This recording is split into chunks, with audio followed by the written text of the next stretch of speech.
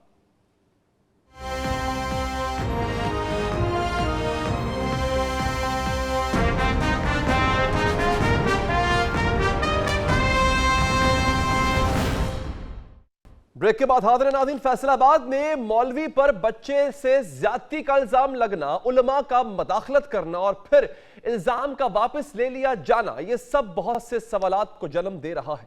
واقعہ یہ ہے کہ فیصل آباد کے قریب تانلیہ والا کے رہائشی مدثر نظر نے 22 مارچ کو ایک مقدمہ درج کرایا. مقدمے میں الزام تھا کہ ابو بکر معاویہ نامی شخص نے اس کے 12 سالہ بچے کو زیادتی کا نشانہ بنانے کی کوشش کی.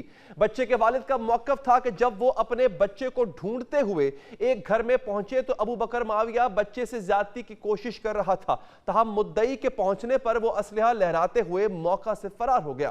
بچے کے والد کی جانب سے مقدمے کے اندراج کے بعد ملزم کو گرفتار کیا گیا، لیکن گرفتاری کے بعد کچھ علماء کرام سامنے آئے. انہوں نے متاثرہ بچے کے والد اور ملزم میں کوئی ایسا تصفیہ کروایا کہ متاثرہ بچے کے والد نے ملزم کو معاف کر دیا. بچے کے والد نے معاف کرنے کے بعد اپنا مقدمہ بھی واپس لے لیا، جس کے بعد ملزم کو رہا بھی کر دیا گیا. لیکن یہ تصفیہ کیوں ہوا؟ کیوں اس پولیس کی تحقیقات میں رخنہ ڈالا گیا، مداخلت کی گئی؟ کیا علماء کو، جیسے کہ علامہ ابتسام الہی ظہیر صاحب خود ہیں، کیا ان کو یہ حق حاصل تھا کہ وہ کسی قسم کی مداخلت کرتے؟ آئیے ان سے پوچھتے ہیں. علامہ صاحب بہت شکریہ سر، آپ نے وقت نکالا. قبلہ عرض یہ ہے کہ سب سے پہلے تو میں کنڈیم کروں گا اس چیز کو جو کہ لوگوں نے دیکھی، سوشل میڈیا پہ وائرل ہوئی، جس میں ہم نے دیکھا کہ پولیس والا کھڑا ہو کے اس ملزم کو ہتھکڑی لگا کے ڈانٹ پلا رہا ہے اور ویڈیو بن رہی ہے. پھر ویڈیو بعد میں جاری بھی کر دی جاتی ہے، لیک بھی کر دی جاتی ہے. یہ غلط تھا، کیونکہ جب تک تحقیقات نہیں ہوئی، جب تک وہ آئندی ملزم اور مجرم ثابت نہیں ہوا، آپ اس کی ویڈیو کیسے لیک کر سکتے ہیں؟ ایک لیکن آپ نے جو مداخلت کر کے معاف کروا دیا ملزم کو، یہ علامہ صاحب میں آپ سے پوچھنا چاہوں گا، یہ رائٹ آپ کو کس نے دیا؟ بنیادی طور پر بات یہ ہے کہ آپ کو پتا ہے کہ جہاں دین کی تبلیغ میرا ایک جو ہے مشن ہے، وہاں پہ ہیومن رائٹس کے ایشوز کے اندر بھی میں کافی کنسرن رہتا ہوں. پورے ملک کے اندر کئی ایسے کیسز ہیں جن کا میں انوالو بھی اور ان کو میں نے ریزالو کرنے کی کوشش کی. خان محمد مری کا کیس جس کے اندر ان کو کیا گیا تھا، سمیع الرحمان کا کھڑیاں کا کیس جہاں پہ ان کو ریپ کے بعد قتل کیا گیا تھا، حجرہ شاہ مقیم بچی کا کیس جہاں جو ریپ کے بعد قتل ہوئی تھی. تو میرا ایک ایشو ہوتا ہے کہ میں جہاں یہ دیکھتا ہوں کہ بندہ گلٹی ہے تو میں اس جو ہے نا بندے کی مخالفت کرتا ہوں اور جو وکٹم ہوتا ہے اس کی میں حمایت کرتا ہوں. میرا ہمیشہ یہ چانس رہا ہے. ہوا یہ کہ مولانا ابو بکر معاویہ جس کو گرفتار کیا تو کئی دن وہ جو ہے نا جیل میں رہے اور کوئی اس کیس کے اندر پیش رفت نہ ہوئی. جب کوئی پیش رفت نہ ہوئی تو مجھے تانلے والا گردنوا کے لوگوں نے کہا کہ آپ کو چاہیے آپ ہمیشہ اس طرح کے ایشوز کو ایڈریس کرتے ہیں, آپ کیوں اس ایشو کے اوپر خاموش ہیں. تو میں نے کہا یار ساری فائنڈنگز وغیرہ وہ کر رہے ہوں گے تو مجھے اس کے اوپر اتنا مسئلہ نہیں ہے, لیکن وہ لوگ انسسٹ کرتے رہے کہ یار ایک بندے کے ساتھ یا زیادتی ہو رہی ہے, کم از کم اس کو کوئی نہ کوئی پروب کرنے کا کوئی چیزیں سامنے آنی چاہیے. چنانچہ میں نے سوچا یار پھر جو ہے میرا اصولی موقف تو یہی ہوتا ہے جو ہمیشہ ہے کہ آپ کو پتا بد کرداریوں اور شدید مخالفت اور شرعی قوانین کے نفاذ کی میں اس ملک میں تحریک چلاتا رہتا ہوں. تو میں نے کہا یار اگر معاویہ صاحب جو ہے نا گلٹی ہیں تو ان کے ایویڈنسز دے کے ان کو سزا ملنی چاہیے, اور اگر معاویہ صاحب بے گناہ ہے تو ان کو جس مسئلے کے اندر رہائی ملنی چاہیے. ظاہری بات ہے دونوں سٹانس میں نے سامنے دے دیا, گلٹی ہیں تو ان کو جلد از جلد ان کو ان کا منطقی. لیکن علامہ صاحب آپ نے اس پروسیجر کو تیز کرنے کی کوشش نہیں کی.